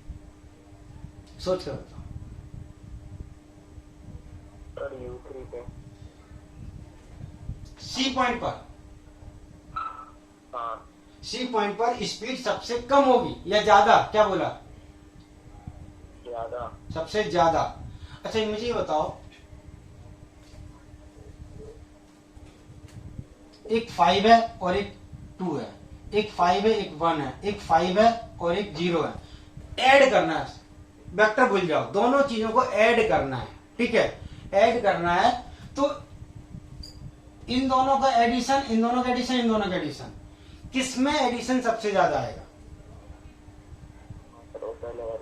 पहले वाले में ज्यादा आएगा, ठीक है, पहले वाले में ज्यादा आएगा। अच्छा अब वेक्टर में आ जाते हैं। वेक्टर में अगर दो वेक्टर हैं और दोनों के बीच का ये एंगल कम है, देखो अगर ये 90 से कम है तो रिजल्टेंट ज्यादा होगा, दोनों इफेक्ट बढ़ा देंगे, और दो वेक्टर ऐसे अपोजिट में एक दूसरे को कैंसिल करेंगे। तो अगर एंगल 90 से कम है तो दोनों एक दूसरे को सपोर्ट कर रहे होंगे, रिजल्टेंट बढ़ा रहे होंगे, और अगर एंगल ऐसे हो गया 90 से ज्यादा हो गया तो एक दूसरे को कैंसिल कर रहे होंगे और रिजल्टेंट कम कर रहे होंगे, ठीक है। तो मुझे बताओ कि यहाँ पर ये दो वेक्टर हैं, अपने दो वेक्टर, इन दोनों के बीच का एंगल कितना है? दो कंपोनेंट है, कौन कौन सा? u cos theta, u sin theta, ये दो कंपोनेंट है, u sin theta, u cos theta. तो इन दोनों कंपोनेंट का जो रिजल्टेंट है u, यहां पर v3 और u cos थीटा, इन दोनों का रिजल्टेंट है u3, और यहां पर u cos थीटा और 0, इन दोनों का रिजल्टेंट है u3। तो ये जो u1, u3 और u, ये रिजल्टेंट है किस केस में? एंगल है 90। 90 के केस में भी एक दूसरे को कैंसिल नहीं कर रहे हैं। कैंसिल कब करेंगे? जब 90 से ज्यादा एंगल हो रहा होगा। ठीक है,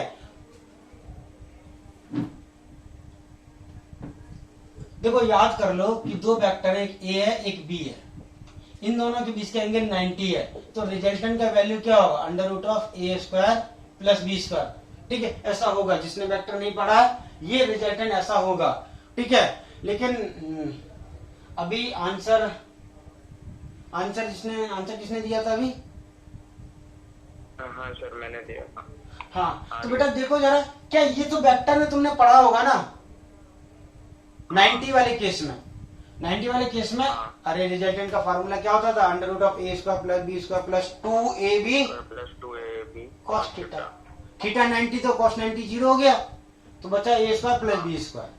तो a square plus b square ये होता है रिजल्टेंट का फार्मूला। अब ए क्या है? ए है एक कंपोनेंट, और दूसरा कंपोनेंट क्या है? बी। उसका रिजल्टेंट क्या होगा? U a b, resultant u1 a b, resultant u3। तो तीनों के केस में ए और बी दो चीजें हैं जिसमें ए तो तीनों का सेम है, पहले वाले केस में, दूसरे केस में, तीसरे केस में। हॉरिजॉन्टल वाला जो कंपोनेंट है वो तो सेम है ना, कितना है? u cos theta. और दूसरा वाला जो वर्टिकल कंपोनेंट है वो हर एक का अलग अलग है, हर एक का अलग अलग है। ठीक है, तो मुझे बताओ ए सी और डी, इन तीनों पॉइंट में नेट रिजल्टेंट किसका ज्यादा होगा? ए का, सी का या डी का? ए का ज्यादा होगा ना। ए में देखो क्या है, ए का ज्यादा होगा। और सबसे कम स्पीड कहां पर होगी? रिजल्टेंट स्पीड, वेलोसिटी सी, यानी सी पॉइंट पर नेट रिजल्टेंट वेलोसिटी सबसे कम होगी, सिर्फ हॉरिजॉन्टल वाली बचेगी। ठीक है, चलो वापस आ जाते हैं। आप लोग अभी इतना सोच नहीं पा रहे हो, तो हम इधर से वापस आ जाते हैं। ठीक है, ओके, इतना स्पीड को हम लोग अलग से ही फिर से पढ़ेंगे बाद में।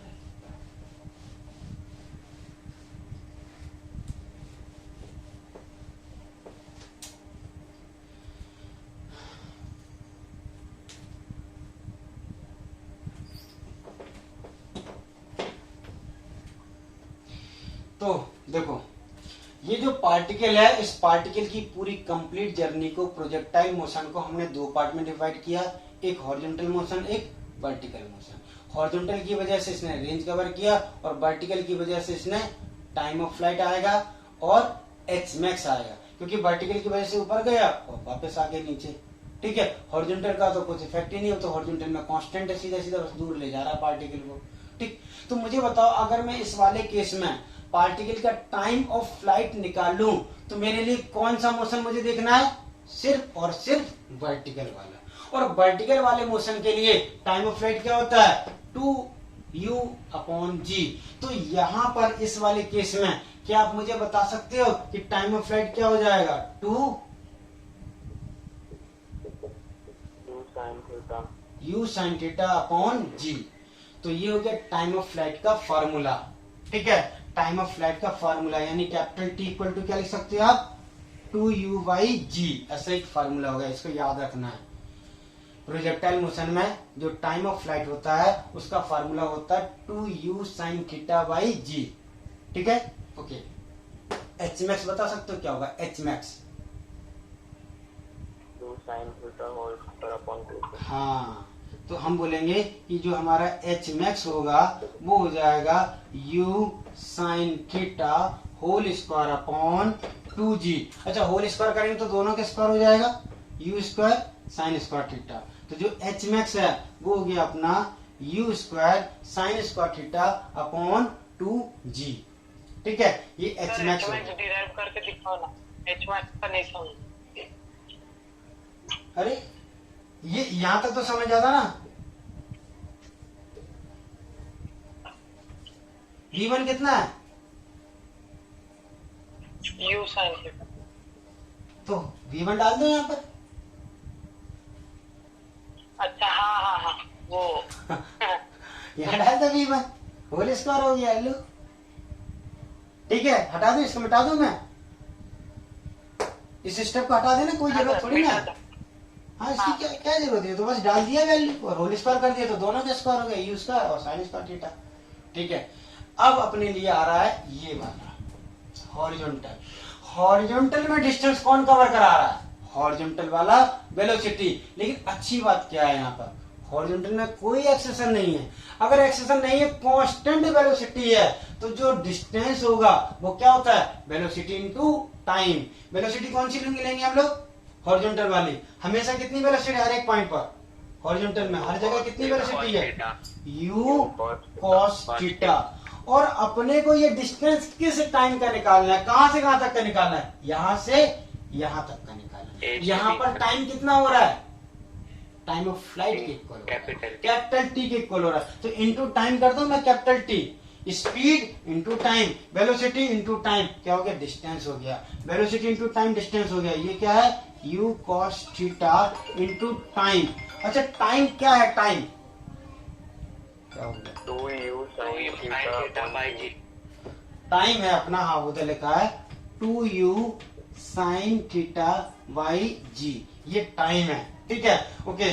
तो इस वाले को एक फार्मूला बना लेते हैं। फार्मूला क्या बनेगा अपना?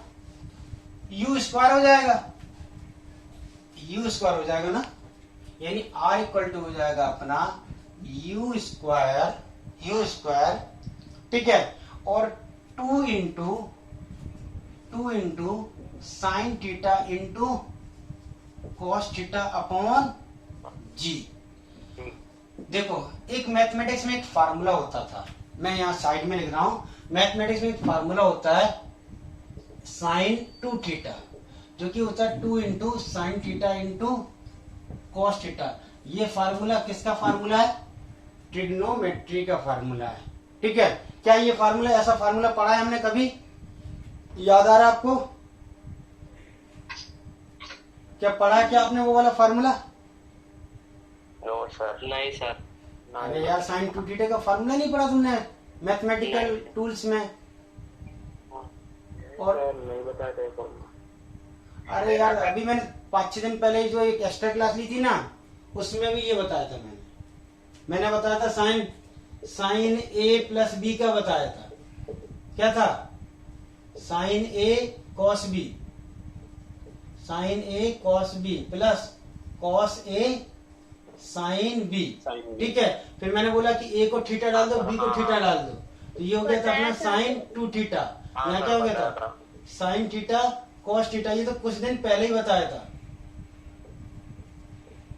अब cos theta into sine theta है, तो ये क्या हो जाएगा अपना 2 into sine theta into cos theta. तो sine 2 theta equal to 2 sine theta cos theta.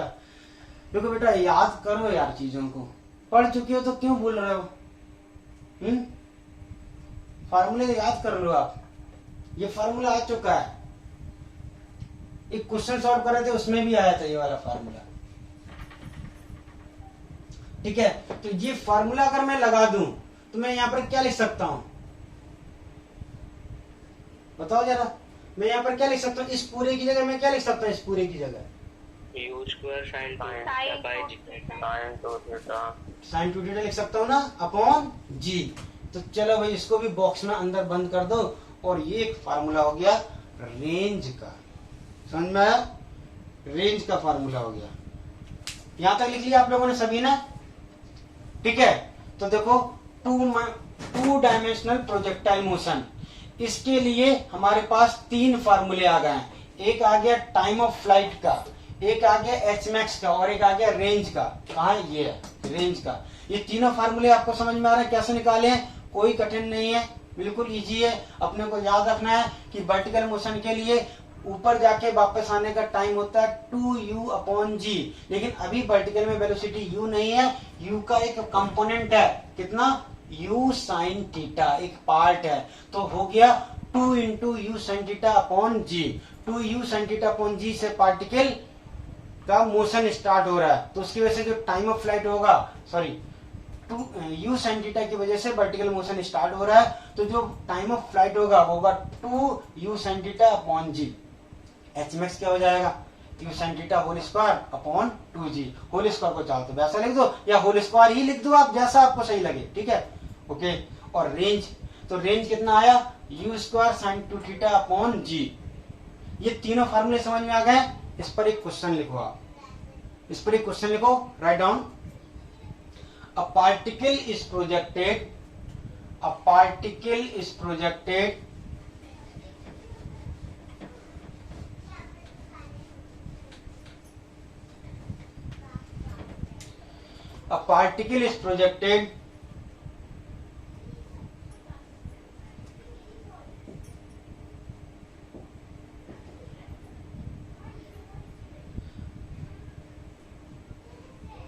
a particle is projected with speed 20 meter per second, with speed 20 meter per second at an angle 30 degree with horizontal, at an angle 30 degree with horizontal. Find out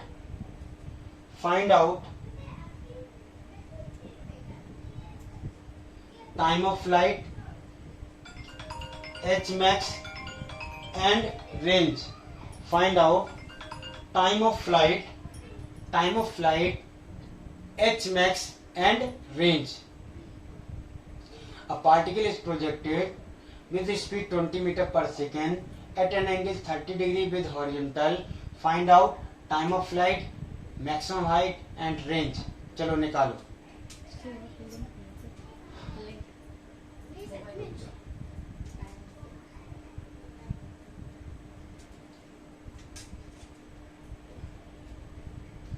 time of flight, H max, range, तीनों निकालने हैं आपको।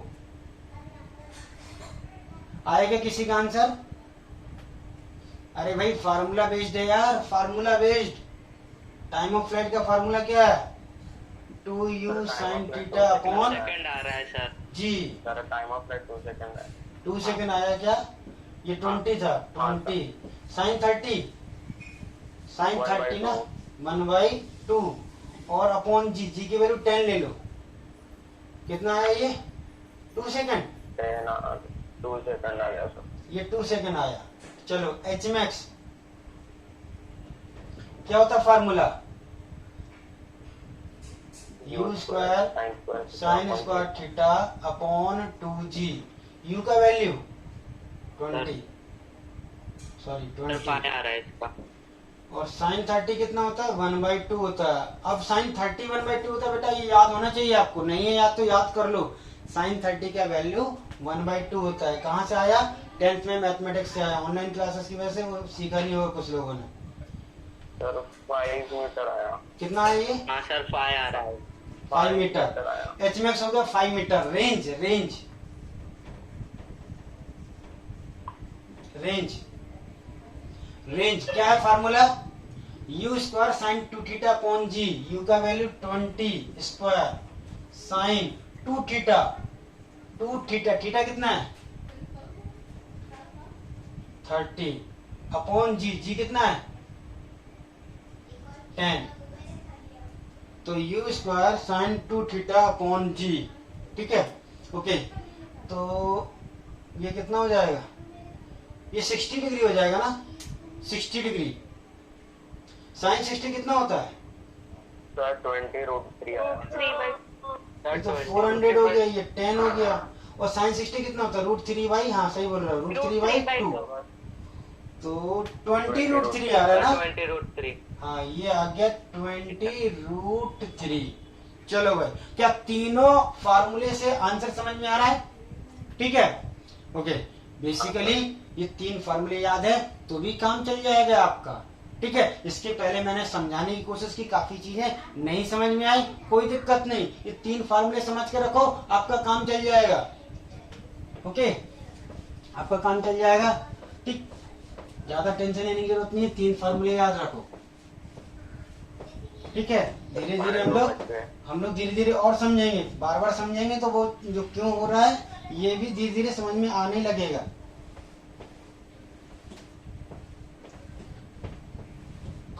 अच्छा, जिसने आप लोगों ने motion under gravity अगर नहीं भी पढ़ा है तो एक काम करो, आप लोग मोशन अंडर ग्रेविटी पढ़ डालो। जिसने नहीं पढ़ा है, आज जो नए लोग आए बिल्कुल नए पहली क्लास कर रहे हैं, बंडी उन्होंने पढ़ा ही नहीं है, ठीक है। और एक काम कर सकते हो आप कि ये जो अपने इक्वेशन मोशन पर क्वेश्चन थे ना, क्वेश्चंस, उसके 2 लेक्चर हैं, 1 और 2। एक मतलब क्वेश्चन ऑन इक्वेशन मोशन करके, और एक उसका दूसरा पार्ट है, वो दोनों कर डालो आप। तो आपको ये जो 3 इक्वेशन है ना, x = ut + ½ at², इनका यूज करना आ जाएगा, ठीक है। चलो लिखो एक क्वेश्चन लिखो, अभी सॉल्व करना है। अ particle is projected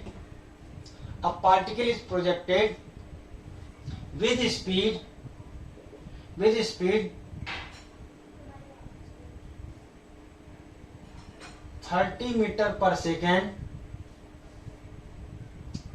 at an angle 60 degree. A particle is projected with speed 30 meter per second at an angle 60 degree with vertical. Find out time of flight, range, hmax. निकालो। A particle is projected with speed 30 meter per second at an angle 60 degree with vertical. Find out time of flight, range and hmax. The time of flight 3√3 आया। Time of flight कितना आया? 3√3। 3√3 time of flight. किसी का कुछ और आया? Sir नहीं, हाँ। गलत है उनका। क्या आया फिर? आपका क्या आया? 3 आता है आंसर। कितना? 3 सेकंड आता sir answer. 3 sir 3 second. 3 second. 2 answer आ रहे हैं, 1 और 2। कितने लोगों का फर्स्ट आंसर आया? कितने लोगों का फर्स्ट आंसर आया? नाम बोलो, हैंड राइज करो। फर्स्ट कितने लोगों का आया? फर्स्ट। अच्छा चलो, सेकंड कितने लोगों का आया? सेकंड। सर मेरा सेकंड आया। सेकंड आर्यन का आया। और किसका आया सेकंड? सर मेरा फर्स्ट आया। फर्स्ट आया, चलो ठीक है। और सर सेकंड? मेरा फर्स्ट आया। सर मेरा फर्स्ट सर आया। मेरा सर सेकंड मेरा आया। सेकंड है। सर मेरा सेकंड है। सेकंड आया। सर आपने 60 डिग्री विथ वर्टिकल प्लेन बोला है, हाँ, 30 डिग्री विथ हॉरिजॉन्टल होगा। ये मैंने 60 बोला है, और स्पीड कितना बोला है? 30 मीटर 3 आएगा। पर सेकेंड। चालाकी कर दी गई यहाँ पर। तो अपने को छोटी छोटी चुटमुट चालाकियों में नहीं फंसना है। फंस गए तुम लोग। अरे जब उनको क्वेश्चन वालों को पता चलता है कि बच्चे बहुत स्मार्ट हैं, तो चालाकियां करने की कोशिश करते हैं। तो हम उनसे ज्यादा स्मार्ट हैं। अपने को फंसना ही नहीं है। सतर्क रहो ना, एक्टिव रहो। ऐसे कैसे कर दिया तुमने? क्या लिखा था? 60 डिग्री विद वर्टिकल। तो वर्टिकल से 60 है, तो हॉरिजॉन्टल से कितना होगा ये? 30 डिग्री। 30। मैंने बताया भी था शुरुआत में कि कभी कभी वर्टिकल से एंगल दे देते हैं तो हॉरिजॉन्टल से नहीं निकाल पाओगे। क्या निकाल लोगे? उसमें क्या है? बताया था मैंने, एग्जाम्पल भी दिया था शायद अभी थोड़ी देर पहले जब स्टार्ट किया था हम लोगों ने चैप्टर। ओके ठीक है, तो बताओ जरा आंसर अपना। ये सेकंड होगा या फर्स्ट होगा? सेकंड। सेकंड होगा। टाइम ऑफ फ्लाइट होगा 2 × 30 × sin 30 1/2 upon g। 3 second. 3 second, ठीक है। बताओ जरा hmax क्या आया फिर? hmax कितना आया? 30√3। नहीं सर, कुछ और आया? 90/8। 30 स्क्वायर और sin 60 हो गया ना? sin 2 थीटा मतलब 60 upon g. Sir sin 30। 2 theta होता है बेटा, 2 × थीटा। हाँ सर, हाँ। 2 थीटा होता है। एचमैक्स निकाल लेना। Hmax का फॉर्मूला वो नहीं है ना। अच्छा सॉरी, मैं एच मैक्स आप लोग निकाल रहे हो, सॉरी। हाँ, क्या होता है अपना you square sine square theta, कहाँ गया? यू कितना है 30 स्क्वायर साइन 30 होल स्क्वायर हो जाएगा ना, 1/2 whole square upon by 2 into 10 अपॉन जी सिर्फ, नहीं 2g 2G 2g। हाँ, ये कितना आ रहा है 90 upon 8 90 अपॉन 8 11.2। 11.2। हाँ ठीक है, चलो रेंज, एक्चुअली मैंने रेंज लिख दिया था, 30√3 ना, इसको मैंने 2/3 कर दिया था, 2/3 कर दिया था, 2/3। तो रेंज इतना आ रहा है कि नहीं आ रहा है? होल स्क्वायर है यार, रेंज भी कुछ और आएगा। 45√3 cos 60 कितना होता है √3/2 अपॉन जी 10। 10 हाँ 9 45√3 कितना 45 45√3 √3। हाँ, क्योंकि स्क्वायर है, 2/3 नहीं कर सकते हैं, स्क्वायर है ना इसका, 2/3 नहीं कर सकते, मतलब 3/2 टाइम्स नहीं कर सकते हैं। ये वेलोसिटी क्या हो गई अपनी 20 से 30 हो गई, 1.5 गुना हो गई। ठीक, तो ये 1.5 गुना कर देंगे तो गलत हो रहा है, क्यों? क्योंकि यहाँ स्क्वायर है, स्क्वायर तो अलग आ रहा है। ठीक है, अपने को क्या करना है, अपने को फार्मूला लगाना, ज्यादा उल्टा सीधा माइंड नहीं लगाना है कि स्पीड डबल हो गई तो ये क्या होगा, भाई स्क्वायर है इसलिए बदल जाएगा। ठीक है, ओके। तो क्या अभी तीनों समझ में आ गए? बिल्कुल फार्मूले बेस्ड चैप्टर है, बहुत इजी चैप्टर है। ठीक है, और स्कोरिंग भी है इसी से ही, मतलब आएंगे जो क्वेश्चन जो आएंगे ना 1D से कम आएंगे, 2D से ही आएंगे क्वेश्चन।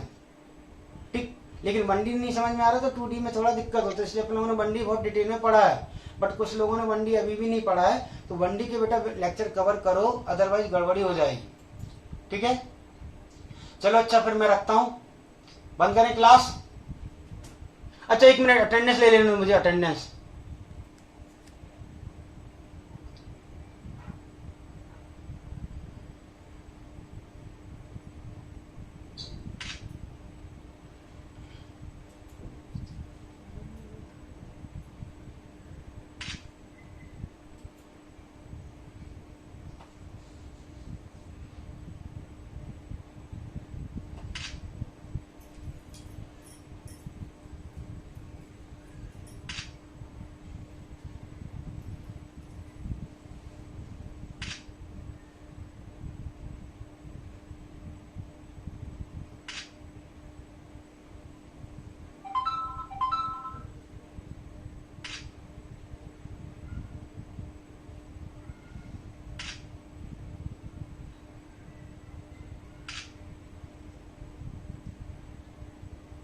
चलो ठीक है, ओके बाय।